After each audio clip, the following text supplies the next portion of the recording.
ये bill pass करके आप हमारे मस्जिदों को कब्जा करना चाहते हैं, हमारे मदरसों को कब्जा करना चाहते हैं। सबका साथ, सबका विकास, सबका विश्वास नारा देने से नहीं होता है।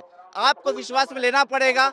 ये देश हर एक धर्म, समुदाय, जाति, हर एक वर्ग के लोगों ने उसके अथक परिश्रम और उसके कुर्बानी देने की वजह से बनी है। कैसे आप भला कर सकते हैं? जमीन हमारी, वक्त हमने किया, भला आप सोचेंगे। अपने बेटों को आज के इजलास की कामयाबी के लिए भेजा।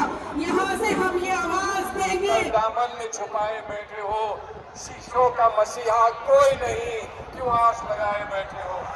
मसीहा, मसीहा आपको जो निराधिकार छोड़कर राज मतलब छोड़कर ये हम लोगों से छीनने का प्रयास कर रहे हैं। उत्तर से दक्षिण हिंदुस्तान की सरजमीन का हर एक इंच। और मैं इस वक्त पटना के ऐतिहासिक गांधी मैदान में हूँ। मेरे पीछे जो आप हुजूम देख रहे हैं वो नए वक्फ कानून का विरोध करने के लिए इकट्ठा हुआ है। इसमें आम मुसलमान तो है ही, साथ ही साथ ये कॉल जो था वो इमारत शरिया ने दिया था। इमारत शरिया जो है वो 100 साल पुराना संगठन है, बिहार के, उड़ीसा के, झारखंड के और बंगाल के मुसलमानों का। इमारत शरिया के साथ साथ कई अन्य मुस्लिम संगठन और साथ ही साथ विपक्ष की सभी पार्टियों ने इस सम्मेलन का, ये जो वक्फ बचाओ संविधान बचाओ सम्मेलन है, इसका समर्थन किया है। इन लोगों का, जो हमने आम लोगों से बात की, उन लोगों का कहना है कि सरकार नए वक्फ कानून के जरिए वक्फ की संपत्तियों पर अपना अधिकार जमाना चाहती है और ये संविधान के विरुद्ध है।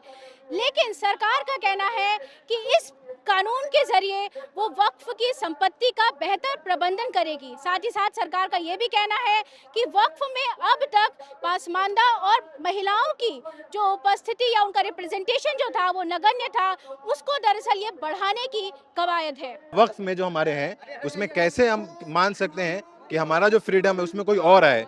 जैसे इसमें दिया गया कि नन मुस्लिम भी रहेंगे, तो क्या अयोध्या का जो मंदिर का जो कमेटी है या कहीं हम लोगों ने कभी कहा है कि मुस्लिम वहाँ है?